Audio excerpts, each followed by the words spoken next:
오늘 주일 예배에 나오신 여러분을 주님의 이름으로 축복하고 환영합니다. 우리 옆에 있는 분들하고 한번 인사할까요? 축복합니다. 환영합니다. 인사합니다.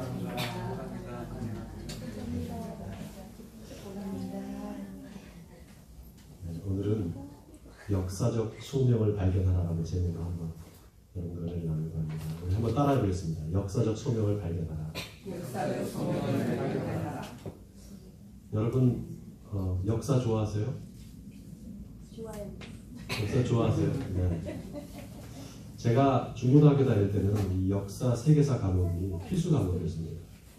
요즘은 어떤가요? 선택 과목이잖아요. 제가 고등학교 다닐 때는 이 세계사를 다 배웠거든요. 문과나 이과나. 그래서 특별히 이 세계사를 제가 잘했어요. 그래서 세계사 점수를 항상 100점 아니면 98점 이렇게 받았습니다. 제가 제 자랑을 하려는 게 아니라 오늘 이 역사 얘기를 해야 되기 때문에 그렇습니다.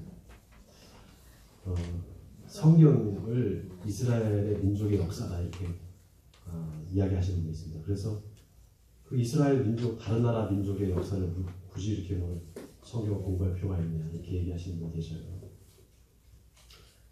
성경이 이스라엘의 역사다. 사실 틀린 말은 아닙니다. 그런데 그렇다고 해서 성경이 역사책은 아닙니다. 우리가 성경을 하나님의 말씀이라고 하죠.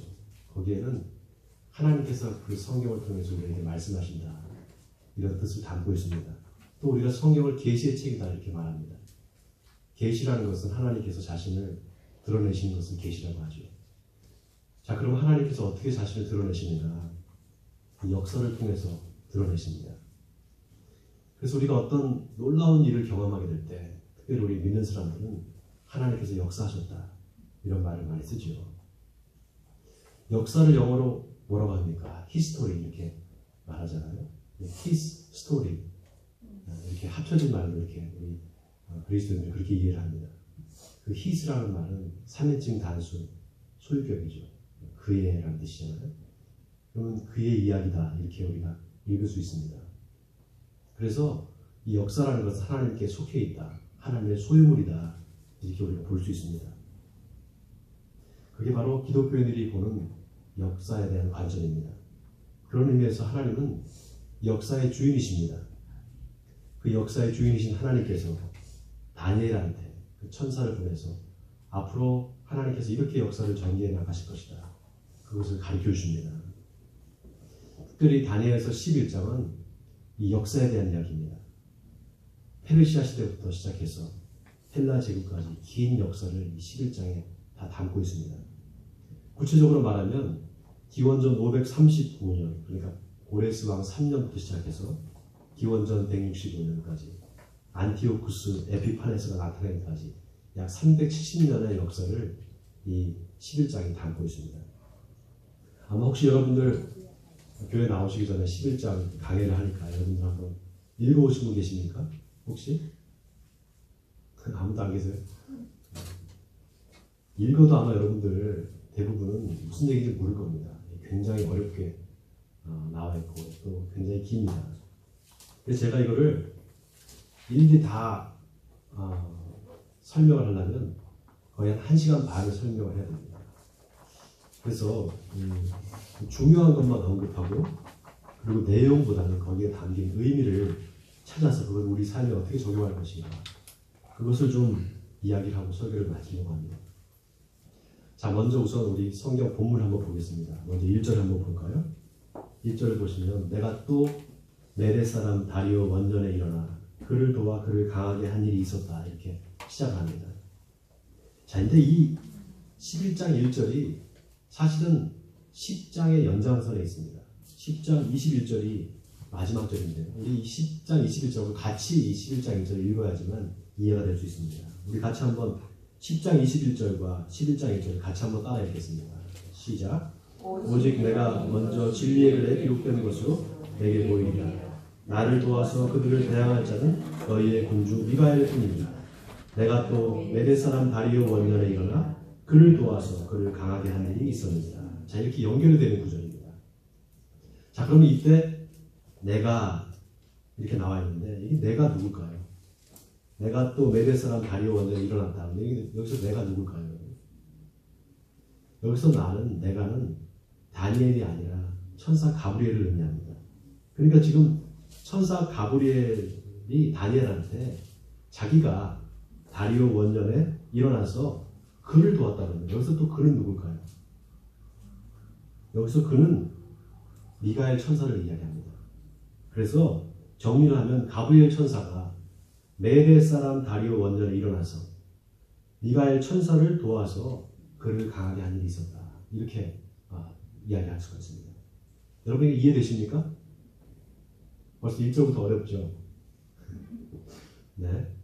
자, 그럼 가브리엘 천사가 다리오와 원년에 이 미가엘 천사를 도와줬다는데 구체적으로 뭘 도와줬다는 건가? 아마도 이 고레스 왕이 칙령을 내리잖아요. 그 칙령을 내리는 걸 바사국의 군주들, 그러니까 악한 영들이 방해를 하는데 그거를 가브리엘 천사가 미가엘 천사를 도와서 그렇게 칙령을 내릴 수 있도록 도와주었다는 것입니다.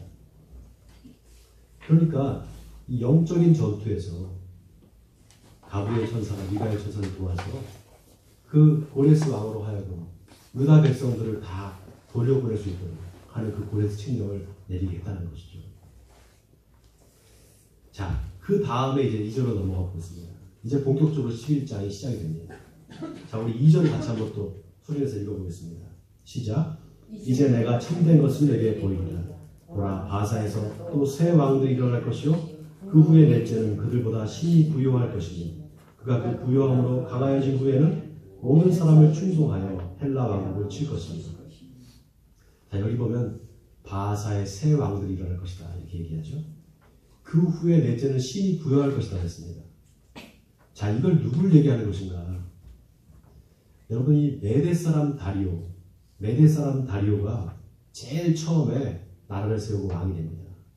전에 우리 다니엘서 볼 때 그 벨사살 왕이 예루살렘에서 가져온 그 성전 기명을 가지고 술을 마시다가 그날로 메대와 바사의 연합군이 와서 결국 그 죽임을 당하고 다리오가 왕이 됐다고 했잖아요. 그때 그 다리오가 누군가 하면 메대 사람입니다. 그 메대 사람 다리오가 첫 번째 왕이고요. 그 다음이 바로 고레스 왕입니다. 그 고레스 왕이 죽은 다음에 그 고레스의 아들이었던 캄비세스가 왕이 됩니다. 그 다음에 세 번째로 누가 왕이 되는가 하면 다리오 1세라는 왕이 됩니다. 이 다리오 1세는 메대 사람 다리오와 다른 사람입니다. 자, 그 다음에 넷째가 누군가 하면 아하수에로 왕이라는 아주 위대한 왕이 나옵니다. 이 아하수에로 왕이 누군가 하면은 에스더서에 나오는 그 왕입니다. 에스더의 이제 남편이죠. 그리고 페르시아 제국의 왕입니다. 근데 이 아하수에로 왕의 또 다른 이름이 있습니다. 그게 누군가 하면 크세스입니다. 아주 이 세계사의 역사를 장식한 페르시아의 굉장히 위대한 이제 군주였죠. 이 아하수에로 왕 때 페르시아 제국이 가장 큰 영토를 차지합니다. 무려 인도에서부터 에티오피아까지 광활한 땅을 정복을 하고 그 땅을 127개의 도로 나눠서 다스린 왕이 바로 이 아하수에로 왕입니다.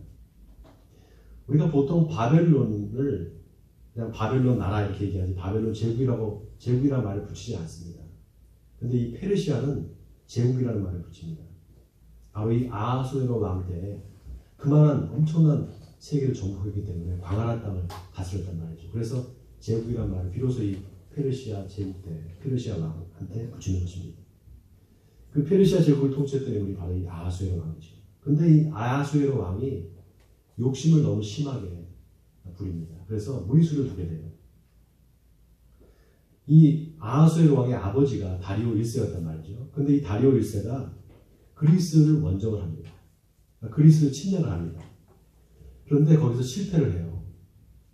이게 그 유명한 마라톤 전투죠. 여러분 마라톤 전투 들어보셨어요? 이때 페르시아군이 6,400명이 죽고요. 그리스군은 단 192명만 전사를 합니다. 이 마라톤이라는 곳에서 전투가 벌어졌는데 이 페르시아군이 완전히 참패를 합니다. 그때 그 그리스의 승리를 알리기 위해서 그리스의 병사였던 페이리피데스라는 병사가 그 마라톤 전장에서부터 아테네까지 달려갑니다. 42.195km를 달려가서 우리가 이겼습니다 하고 죽죠. 그래서 그게 이제 마라톤의 표시가 되지 않았겠습니까?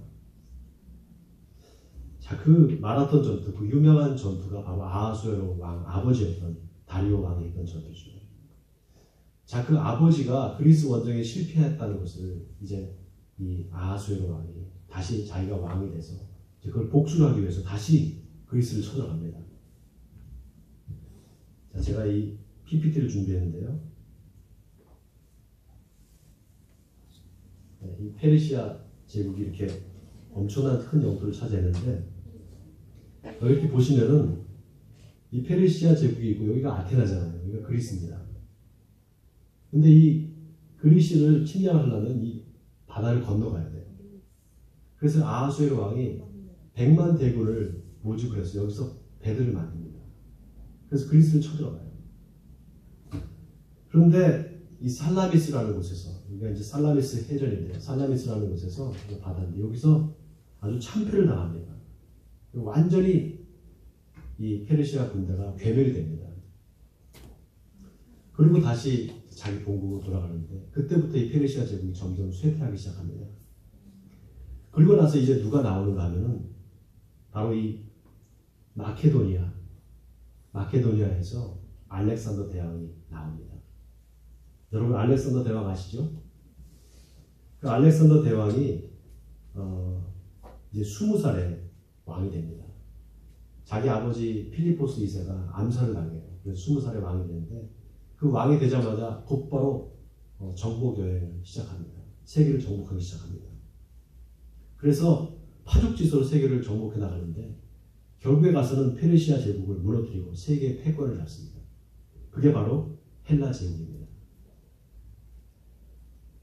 이거 넘겨주세요. 네. 자, 여기 보시면은 이게 다 이제 알렉산더가 지배했던 곳인데요. 이게 이제 헬라 제국인데 그 내용이 어디 나오는가 하면은 오늘 본문 3절에 나옵니다. 자, 3절을 보세요. 장차 한 능력 있는 왕이 일어나서 큰 권세로 다스리며 자기 마음대로 행하리라. 이게 누구 얘기하는 겁니까? 바로 알렉산더 대왕을 얘기하는 거죠. 근데 이 알렉산더 대왕이 그만 33살에 갑자기 죽어버리고 맙니다. 왜 갑자기 죽었느냐? 여러 가지 설들이 있습니다. 뭐 화살에 맞아서 죽었다, 또 말라리아에 걸려서 죽었다, 이런 여러 가지 학설이 있는데 1997년에 스바르도니스라는 그리스의 의사가 알렉산더가 죽기 전에 14일간의 기록을 잘 검토해서 흥미로운 사실 하나를 발견합니다. 그 기록에 의하면 알렉산더 대왕이 정복 전쟁을 마치고 나서 큰 술판을 벌였다고 해요. 근데 그 술판이 얼마나 대단한 술판이었냐면 며칠 밤낮을 계속 술독에 빠져서 정말 진탕 마시는 그런 술자리였다고 합니다. 근데 갑자기 어느 날 그 술판을 벌이다가 알렉산더 대왕이 갑자기 복통을 호소했답니다. 그리고 쓰러졌다는 거예요. 그래서 급하게 의사를 불러서 의사가 진찰을 했는데 좀 심각하다. 그러니까 쉬라고 이렇게 권면을 했답니다. 그런데 알렉산더 대왕이 그 의사 말을 듣지 않고 그 다음날 또 술을 마셨대요. 그래서 그러고 난 다음에 14일을 앓다가 그냥 죽은 겁니다. 그런데 이 음식을 굉장히 많이 먹은 상태에서 독한 술을 먹으면 급성 췌장염에 걸릴 확률이 높답니다.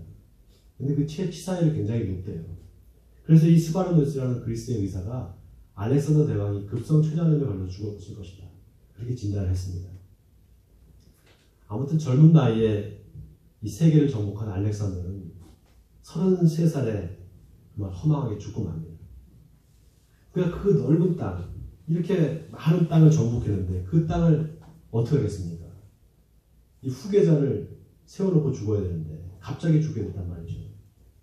그래서 신하들이 알렉산더가 죽기 전에, 운명하기 직전에 대왕님 이거 어떻게 합니까? 이 나라를 누구한테 맡기겠습니까? 후계자로 누구를 선택할까요? 이렇게 말했다고 합니다. 그때 알렉산더 대왕이 뭐라고 하는지 아십니까? 뭐라고 하는지 아세요? 제일 센 놈한테 줘라. 제일 센 놈한테 나라를 맡기라. 이렇게 이야기를 했답니다. 그 말 때문에 피비린내 나는 권력 암투가 벌어집니다. 알렉산더 대왕의 아들이 둘이 있었는데요. 그 둘이 살해를 당하고 그 다음에 부인까지도 다 죽임을 당합니다. 아주 싹 일종의 멸종을 당합니다. 그리고 알렉산더 대왕 밑에 있던 4명의 장군이 그 헬라 제국을 넷으로 찢어서 각각 다스리게 됩니다. 오늘 이 지도를 보시면은 이 4개가 이렇게 분포가 되어 있는데요. 이 그리스 지역을 카산드로스라는 장군이 다스리게 되고요. 그 다음에 이 소아시아 지역을 리시마코스라는 장군이 다스리게 됩니다. 그리고 여기 보시면 여기가 이스라엘이잖아요. 여기가 이스라엘 땅이죠. 이스라엘을 중심으로 해서 북쪽 굉장히 큰 넓은 지역인데 이 넓은 지역을 셀류코스라는 장군이 다스리게 되고요. 그 다음에 이 밑에 이집트 지역을 프톨레마이오스라는 장군이 다스리게 됩니다. 근데 이 두 나라, 그러니까 이 두 그리스와 소아시아 지역은 좀 작잖아요, 세력이. 그런데 이 북쪽과 남쪽에 있는 이 프톨레마이오스, 이 남쪽에 있는 이집트를 지역을 다스리는 프톨레마이오스 왕하고 이 셀루코스 왕조가 이게 굉장히 큰 왕조가 됩니다. 근데 이 둘이 아주 이제 앙숙입니다. 엄청 싸워요. 계속해서 지지고 볶고 싸웁니다. 그러니까 어떻게 되겠어요? 이스라엘이 이 둘 사이에 딱 껴있단 말이죠. 그러니까 어떻게 됩니까? 고래 싸움에 새우등 터지는 거죠. 그 이야기가 5절부터 35절까지 계속 나옵니다. 여기에 5절 이하에 나오는 북방왕은 누굴 얘기하는 거냐? 북방왕은 바로 셀루코스 왕조를 얘기하고요. 남방왕은 이집트에 있는 그 프톨레마이오스 왕조를 얘기합니다. 이 프톨레마이오스는 또 톨렘이라고도 하고 프톨렘이라고도 합니다. 아무튼 이 두 왕조가 그렇게 싸우면서 이스라엘이 거기에 끼어서 아주 큰 고난을 당하게 되죠. 자, 그런데 그 북방왕, 이 셀류코스 왕조에서 누가 나오는가 하면은 안티오쿠스 4세가 나옵니다. 이 안티오쿠스 4세가 누군가 하면 안티오쿠스 에피파네스라고도 하는데요. 아주 악독하고 아주 폭군이 나옵니다. 그래서 이 안티오쿠스 에피파네스를 우리가 적그리스도의 상징이다 이렇게 이야기합니다. 그 이야기가 21절부터 35절까지 계속해서 나옵니다. 이 안티오쿠스에 대한 이야기만 21절에서 35절까지 나와요. 자, 오늘 본문 21절을 한번 볼까요? 본문 21절을 보면 또 그의 왕위를 이을 자는 한 비천한 사람이라 나라의 영광을 그에게 주지 아니할 것이나 그가 평안한 때를 타서 속임수로 그 나라를 얻을 것이다 이렇게 나와 있죠. 여기 그가 비천한 사람이다라고 할 때 이 비천하다는 게 불쌍하다는 의미가 아닙니다. 왕이 될 인물이 아닌데 아주 비루한 사람인데 권모술수로 왕위를 차지할 것이라는 겁니다. 실제로 이 안티오쿠스 4세는 얼마나 교활한 인간이었는가 하면 약할 때는 동맹을 맺습니다. 그리고 자기 힘이 세지면 바로 공격을 합니다. 그런 식으로 자기 세력을 점점 확장해 나가면서 나중에 큰 세력을 이루게 됩니다. 그리고 결국 이집트의 프톨레미 왕조를 계속해서 압박을 하기 시작합니다. 그래서 결국은 항복을 받아내요. 그래서 28절에 보면 오늘 본문 28절에 보면 북방 왕은 많은 재물을 가지고 본국으로 돌아갈 것이다 이렇게 나와 있죠. 자, 그런데 28절 끝에 보면은 그가 마음으로 거룩한 언약을 거스리며 자기 마음대로 행하고 본토로 돌아갈 것이다 이렇게 나와 있습니다. 자기 거룩한 언약이라는 게 뭔가 하면 바로 하나님과 이스라엘 백성들 사이에 맺은 언약입니다. 나는 너의 하나님이 되고 너는 나의 백성이 될 것이다. 바로 그 언약이죠. 그 언약을 이 안티오쿠스 에피파네스가 깨려고 했다는 겁니다. 그래서 남쪽의 이집트를 남쪽의 이 프톨레마이오스 이 왕조를 압박해서 굴복시키고 난 다음에 다시 시리아 자기 북쪽으로 돌아가면서 돌아가는 길에 이 안티오쿠스 4세가 예루살렘에 들립니다. 그래서 유대인들은 마구잡이를 죽여요. 그리고 성전을 약탈합니다. 그리고 돌아갑니다. 그게 오늘 본문 28절에 나와 있는 이야기입니다. 자, 그 후에 얼마 동안 시간이 지나서 다시 또 이 안티오쿠스 4세가 이집트를 다시 침략을 합니다. 그런데 이때 예상치 못했던 복병을 만나게 됩니다. 오늘 본문 30절에 보면 기띔의 배들이 이르러 그를 칠 것이니라 이렇게 나와 있죠. 이 기띔이라는 것이 어딘가 하면은 이게 이제 키프로스 섬인데요. 성경에 보면 구브로라는 데가 나오죠. 이 구브로라는 섬, 키프로스 섬에 누가 있었는가 하면은 로마군들의 해상 그 해군들이 거기에 주둔해 있었습니다. 벌써 이때 이제 로마가 점점 부상하기 시작하는 거죠. 근데 당시 로마와 이집트의 프톨레미 왕조가 서로 동맹을 맺고 있었습니다. 그런데 그거를 모르고 이제 이 안티오쿠 4세가 이집트를 공격하러 온 거죠. 그러다가 그만 이 로마군의 포위를 당한 것입니다. 역사에 의하면 그때 로마의 장군이었던 포필리우스라는 장군이 안티오쿠스를 사로잡아서 그 서 있는 자리에 둥근한 원을 그렸다고요. 그러면서 그 원 밖으로 나오기 전에 결정을 해라. 네가 다시 돌아갈 건가 아니면 죽을 건가. 그래서 이 안티오쿠스 4세가 자기 목숨을 보존하기 위해서 정말 굴욕적인 퇴각을 합니다. 아주 치욕을 당하고 돌아갔죠. 그 이야기가 30절에 나옵니다. 자, 30절에 보니까 그가 낙심하고 돌아갔다 이렇게 나와 있죠. 자, 그런데 돌아가면서 그냥 돌아간 게 아니라 맺은 거룩한 언약에 분노했고 자기 땅에 돌아가서는 맺은 거룩한 언약을 배반하는 자들을 살필 것이다 이렇게 나와 있습니다. 이게 굉장히 어렵게 나와 있는데 이게 무슨 말이냐면 당시 유대가 이 친애국 정책을 쓰고 있었습니다. 그래서 점점 안티오쿠스 4세가 이제 세력이 강해지니까 그 사람한테 붙은 사람들이 있었겠죠. 그런데 안티오쿠스가 이집트를 공격하러 왔다가 로마군에 의해서 이제 퇴각을 하잖아요.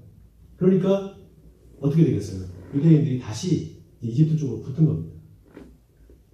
그러니까 이 안티오쿠스가 돌아가면서 예루살렘에 다시 들립니다. 안 되겠다 싶어서. 그래서 이번에는 아주 예루살렘 성전을 완전히 훼파를 시키는데 성전 한가운데다가 제우스 신상을 세웁니다.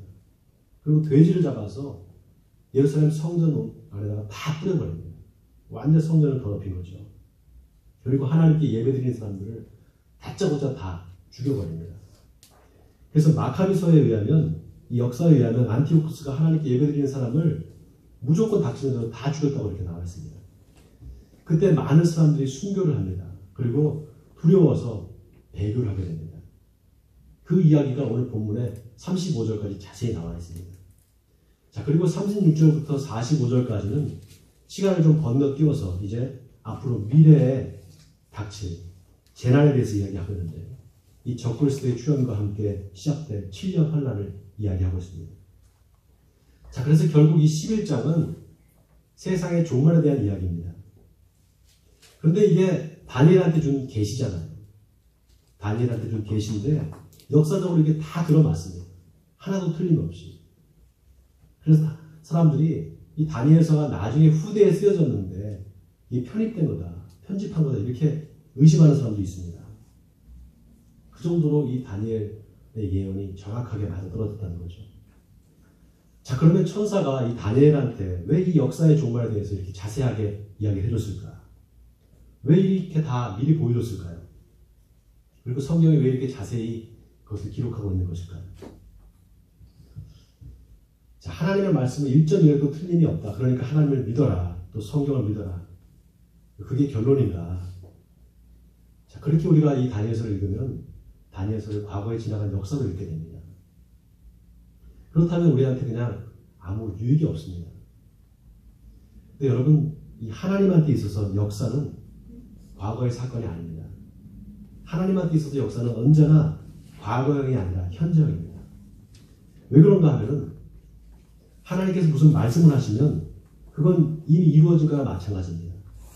예를 들면 하나님이 아브라함한테 네 자손을 통해서 내가 큰 민족을 이루게 하겠다. 하늘의 별을 봐라. 하늘의 별과 같이 네 자손이 많아질 것이다. 땅의 티끌과 같이 네 자손이 많아질 것이다. 이렇게 약속을 하셨단 말이죠. 그런데 그거는 아브라함한테 있어서는 먼 미래의 이야기잖아요. 그런데 하나님한테는 그게 이미 끝난 사건입니다. 왜 그런가 하면 하나님한테는 시간이 과거, 현재, 미래가 없습니다. 하나님한테는 오직 현재만 있습니다. 왜 그런가 하면 우리는 100년만 살고 죽잖아요. 우리한테는 과거가 있고 현재가 있고 미래가 있잖아요. 그런데 하나님은 어떠십니까? 하나님은 영원하신단 말이죠. 영원한 삶을 살고 계십니다. 그렇기 때문에 하나님한테는 언제나 현재만 있는 것입니다. 우리처럼 이렇게 유한한 삶을 사는 사람한테는 역사는 흘러갑니다. 그런데 하나님한테는 그 역사가 언제나 현재라는 것입니다. 그래서 하나님이 역사의 주인이다 이렇게 우리가 말할 수 있습니다. 물론 믿지 않는 사람들한테는 이 말이 받아들이기 힘든 얘기겠지만 이건 진리입니다. 하나님은 살아계시고 지금도 역사하고 계십니다. 지금 저와 여러분은 하나님과 함께 이 세상을 지금 살아가고 있는 것입니다. 그러니까 지금 이 순간이 하나님의 역사가 계속되는 순간이고, 그리고 하나님을 믿는 저와 여러분들은 과거의 역사를 사는 것이 아니라 지금 현재의 역사를 살고 있는 것입니다. 바로 이것이 하나님을 믿는 사람들의 역사의식입니다.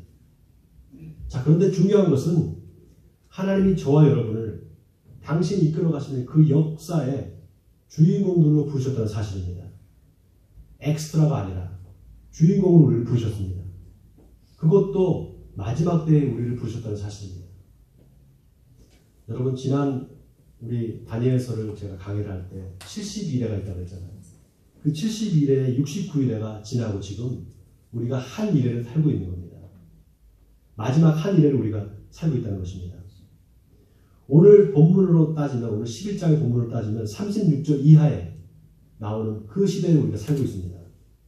마지막 때 적그리스도가 출현하기 전에 우리가 지금 그 시대를 살고 있는 것입니다. 자, 그런데 하나님께서 왜 이때 우리를 부르셨을까요? 하나님이 이 마지막 때, 왜 이 마지막 한 일회 때 우리를 부르셨을까요? 바로 우리한테 맡기실 일이 있기 때문입니다. 하나님께서 맡기실 소명이 우리에게 있다는 겁니다. 여러분, 오늘 본문을 통해서 우리가 발견해야 될 게 바로 그겁니다. 우리한테 역사적 소명이 있다는 것입니다. 그리고 그 역사적 소명을 우리는 발견해야 됩니다. 놀라운 게 예수님이 마태복음 24장에 보면 뭐라고 말씀하시는가 하면, 너희가 선지자 다니엘에게 말한 바 멸망에 가증한 것이 거룩한 곳에 선 것을 보거든 너희 유대인들은 산으로 도망가라, 이렇게 말씀하셨습니다. 이 말은 예수님이 마지막 때를 말씀하시면서 다니엘의 그 예언을 언급하신 것입니다. 다니엘이 예언한 대로 세상이 그렇게 종말이 올 것이라는 겁니다. 그리고 뭐라고 말씀하시는가 하면, 그때 사람들이 너희를 환난에 넘겨줄 것이다. 그리고 너희를 죽일 것이다. 그리고 많은 사람이 서로 잡아주고 서로 미워하게 될 것이다. 그리고 불법이 성함으로 많은 사람의 사랑이 식어질 것이다. 그러나 끝까지 견디는 자는 구원을 얻으리라, 이렇게 말씀하셨습니다. 그리고 맨 마지막에 뭐라고 말씀하셨는가 하면, 이 천국 복음이 모든 민족에게 증언되기 위하여 온 세상에 전파되리니 그제야 끝이 오리라, 이렇게 말씀하셨습니다. 자, 세상의 끝이 언제 온다고요? 세상의 끝이 언제 온다고요? 모든 민족에게 복음이 전파되면 그때 세상 끝이 온다는 겁니다. 제가 아까 하나님이 저와 여러분을 왜 이 마지막 때에 부르셨을까? 맡기실 일이 있기 때문이라고 했죠. 자, 그 맡기실 일이 뭡니까? 그게 뭐라는 겁니까? 복음을 온 세상에 전하는 것입니다. 그게 바로 오늘 본문이 우리에게 주는 메시지입니다. 지난 금요일에 지방 목사님들하고 같이 식사를 했습니다. 목사님들이 한 5명 정도 모여서 같이 식사를 했는데, 목사님들이 모이면 하는 얘기가 딱 하나입니다. 교회 얘기입니다. 교회 얘기. 앞으로 한국 교회가 어떻게 될 것인가, 한국 교회가 미래가 어떻게 될 것인가, 맨 그 얘기를 만나면 합니다. 5시에 만나서 밤 11시까지 그 얘기를 했어요. 식사 이제 하면서. 그런데 그 얘기 중에 무슨 얘기가 나왔냐면, 교회가 이 카페를 하는 게 맞는 거냐, 이 얘기가 나왔어요. 여러분 어떻게 생각하십니까? 지금 우리 지방에 교회가 카페를 하는 교회가 5개가 있어요. 근데 앞으로도 더 늘어날 전망입니다. 그래서 카페를 하면 된다, 해도 된다, 안 된다, 서로 감론을박을 하다가 어떤 한 목사님 이런 말씀하셨어요. 교회가 생존을 위해서 카페를 해야 된다면 그건 안 하는 게 낫다. 그걸 해서는 안 된다는 겁니다. 왜냐? 교회는 생존이냐 사명이냐, 그걸 결정해야 된다는 겁니다. 교회는 생존이 아니라 사명을 생각해야 된다는 겁니다. 여러분, 로마 시대에 기독교인들이 굉장한 핍박을 받았거든요. 엄청나게 사람들이 핍박받고 죽었습니다. 그런데 갑자기 콘스탄티누스 황제에 의해서 로마가 기독교를 받아들입니다. 그럼 로마가 국교가 되버립니다. 기독교가. 그러니까 어떻게 됩니까? 핍박이 이제 없어집니다. 그러니까 어떻게 돼요? 로마의 귀족들이 다 교회에 나와서 엄청난 헌금을 합니다. 자기 전 재산을 내놓기도 하고. 그렇게 되니까 교회가 점점 부자가 됩니다.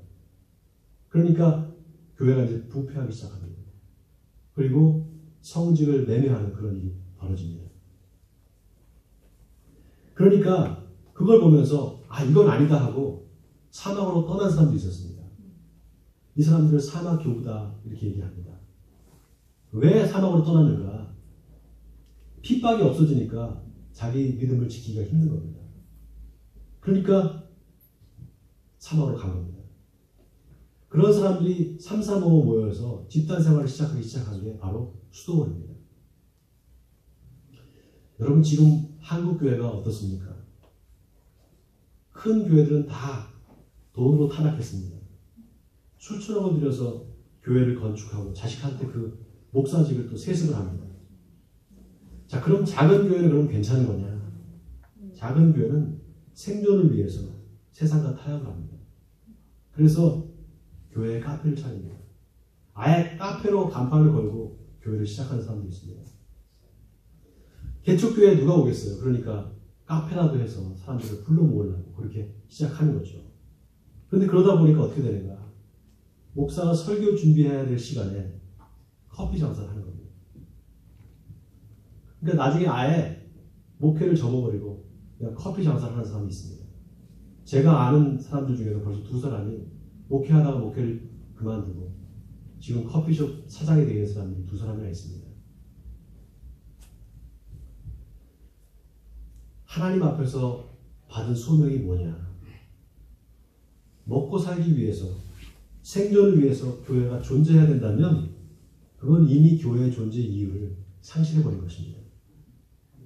교회뿐 아니라 우리 개인도 마찬가지입니다. 우리 그리스도인들은 생존이냐 사명이냐 그것을 생각해야 합니다. 생존이 아니라 사명이 중요합니다. 핍박이 사라진 시대에 여러분 지금 우리 한국에 핍박이 있습니까? 예수 믿는다고 해서 누가 뭐 괴롭히는 사람이 있습니까? 이제 핍박이 없잖아요. 그런데 이상하게 이 핍박이 사라진 시대에 사람들이 믿음을 지키기가 더 어렵습니다. 왜 이렇게 어려운지 아십니까? 우리 예수 믿는 사람들이 자기 소명이 뭔지를 잃어버렸기 때문입니다. 그러니까 계속 그냥 현상 유지만 하려고 하는 겁니다. 그러니까 더 믿음을 지키기가 어려운 것입니다. 여러분 아까 믿음을 지키겠다고 사막으로 간 사람들이 있다고 했잖아요. 그 사막 교부들이라고 했잖아요. 근데 그 사람들은 순수한 마음으로 사막으로 간 겁니다. 왜냐하면 그때 사람들은 사탄 마귀가 어디 있느냐? 사막에 있다고 생각했습니다. 그러니까 사막으로 가야지 내가 핍박을 받을 수 있다. 그래서 마귀한테 핍박받기 위해서 사막으로 간 겁니다. 마귀와 싸우기 위해서. 그래야지만 내 믿음을 지킬 수 있다고 생각했기 때문에 그렇게 간 것입니다. 그런데 나중에 이제 그런 사람들이 모여서 이제 수도원을 하게 되면서 그때부터 또 변질이 되기 시작합니다. 여러분 유럽에 가보시면 수도원들이 참 많이 있습니다. 수도원들이 많이 있는데 그 수도원 바로 옆에 좀 떨어져 있는 거리에 항상 수녀원이 있어요. 근데 수도원과 수녀원 그 밑에 지하에 통로가 있습니다. 근데 거기에서 수많은 아이들의 유골이 발견됩니다. 그게 왜 그런가? 서로 정욕을 이기지 못하고 거기서 만나는 겁니다. 그럼 자식을 놓는 거예요. 자식을 놓으니까 이제 죄스러우니까 그걸 처음에는 그냥 묻어서 죽였다가 나중에는 안 되겠으니까 그걸 키우기 시작합니다. 그게 바로 교화원의 시초입니다. 자, 그런데 예수님께서 제자들한테 너희들 믿음을 지켜야 되니까 사막으로 가라. 또 수도원을 들어가라. 이렇게 말씀하시지 않았다는 사실입니다. 예수님께서는 세상 속으로 들어가라. 너희가 세상 속으로 들어가서 복음을 전하라. 그렇게 말씀하셨습니다. 내가 어떻게 해서든지 내 믿음을 지켜야지. 그러니까 이 악한 세상에서 내 믿음을 지키고 살아남아야지. 이렇게 생각하면 현상 유지하기도 힘듭니다, 여러분. 그럼 어떻게 해야 되는가? 하나님이 주신 소명을 발견했으면 세상에 나가서 이제 그 소명을 실현해야 됩니다. 세상과 싸워 이겨야 된다는 것입니다. 영적인 싸움을 싸우는 겁니다. 자, 그런데 영적인 싸움이 언제 일어나는가? 그냥 세상에서 살기만 하면 일어나는가? 절대 일어나지 않습니다. 언제 일어나는가? 예수님의 복음을 전할 때 일어납니다. 친하게 지내던 친구가 있는데 오늘 교회 같이 가자.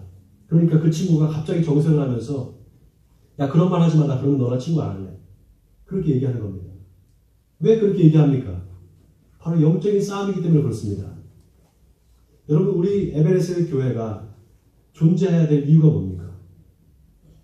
이렇게 교회가 많은데, 집 밖에만 나오는 교회가 천지인데, 우리 교회 왜 존재해야 됩니까? 없어도 되지 않겠습니까? 그런데 하나님이 왜 여기에 이 하늘 마을에 에베레스트 교회를 세우셨을까요? 또 왜 하필이면 그 많고 많은 교회들 중에 여러분들이 이 에베레스트 교회에 등록을 하고 지금 다니고 계신 겁니까? 여러분 왜 그럴까요? 그거 한번 생각해 보셨습니까? 천지가 다 교회인데 하나님께서 여러분한테 맡기실 소명이 있다는 겁니다. 그 소명이 뭡니까? 오직 성령이 너에게 임하시면 너희가 권능을 받고 온 유대와 사마리아와 땅까지 이르러 내 증인이 되리라. 이게 바로 하나님이 저와 여러분을 부르신 이유입니다. 그리고 우리가 발견해야 될 소명인 줄 믿으시기 바랍니다. 이번 주 제가 설교 준비를 하면서 낙심이 됐어요. 왜냐하면 이 11장을 계속 읽다 보니까 계속해서 예수 믿는 사람들이 고난받고 죽는다는 겁니다. 핍박받는다는 거예요. 그리고 나중에 적그리스도가 나타나서 아주 심하게 핍박한다는 이야기가 나오잖아요. 이런 생각이 드는 거예요. 아니 마지막 때 이렇게 적그리스도가 설치면은 그러면 이거 믿음을 지키는 거 힘들지 않겠느냐. 예수 믿는 걸 다 포기하고 하나님 떠나지 않을까. 이런 낙심되는 생각이 들다가 오늘 성경을 보다가 32절에 제가 큰 용기를 얻었습니다. 32절 우리 한번 같이 보겠습니다. 32절 우리 같이 한번 읽어볼까요? 시작. 그가 또 언약을 배반하고 악행하는 자를 속임수로 타락시킬 것이나 오직 자기의 하나님을 아는 백성은 강하여 용맹을 떨치리라. 아멘. 오직 자기의 하나님을 아는 백성은 강하여 용맹을 떨치리라. 여러분 이게 무슨 말입니까? 오직 하나님을 아는 백성은 절대로 뒤로 물러서지 않고 싸운다는 겁니다. 그 뒤에 33절은 더 은혜롭습니다. 백성 중에 지혜로운 자들이 많은 사람을 가르칠 것이나 그들이 칼날과 불꽃과 사로잡힘과 약탈을 당하여 여러 달 동안 몰락하리라. 승리하는 것이 아니라 진다는 겁니다. 몰락한다는 겁니다. 그러나 진짜 하나님의 백성은 설사 죽을지라도 용감하게 싸우다 죽는다는 겁니다. 여러분 교회가 크고 작은 게 문제가 아닙니다. 그게 중요한 게 아닙니다. 여러분 기드온의 300용사 아시죠? 기드온이 처음에 미디안을 치겠다고 하니까 기드온을 쫓아온 사람이 32,000명이 있었습니다. 32,000명이 쫓았어요. 전쟁을 하겠다고. 그때 하나님이 기드온한테 너를 따르는 무리가 너무 많다. 그러니까 마음에 두려움이 있는 사람들 다 집에 돌아가도 좋다고 말해라. 그러니까 기드온이 그걸 얘기를 합니다. 너희들 중에 두려워하는 마음이 있는 사람들은 다 돌아가라. 그러니까 거기서 22,000명이 그냥 돌아가 버립니다. 10,000명만 남아요. 22,000명은 그냥 외운 거라는 겁니다. 그 사람들은. 싸울 용기도 없으면서 그냥 따라온 겁니다. 그 10,000명 남은 사람들을 냇가로 데리고 갑니다. 그리고 물을 먹게 합니다. 그때 손으로 물을 움켜서 입에 대고 핥아서 마시는 300명이 있고요. 나머지 사람들은 다 무릎을 꿇고 물을 마셨습니다. 그때 하나님께서 손으로 물을 움켜서 입을 대고 핥아서 먹는 사람 300명만 딱 추려냅니다. 그리고 그 300명을 들어서 미디안을 쳐부숴버립니다. 우리가 상식적으로 생각할 때 전쟁에는 사람이 많아야 된다고 생각하잖아요. 그런데 하나님은 그렇게 생각하지 않는 겁니다. 영적인 전쟁은 오히려 사람이 많은 게 문제입니다. 오히려 적어야지만 더 싸울 수가 있습니다. 왜냐하면 그 적은 숫자라도 하나님께서 하나님의 말씀에 순종하는 사람들을 뽑았기 때문입니다. 하나님의 말씀에 순종하는 사람이냐 아니냐 거기에 영적 전쟁의 승패가 달려있습니다. 숫자만 많으면 뭐합니까? 다 오합지졸인데. 저는 우리 교회 성도들이 일당백으로 싸워도 절대 밀리지 않는 영적인 전사들이 되기를 바랍니다. 그래서 땅끝까지 이르러 내 증인이 되라는 주님의 명령을 따라서 주님이 맡겨주신 소명을 끝까지 완수하시는 여러분 되시길 주님의 이름으로 간절히 축원합니다.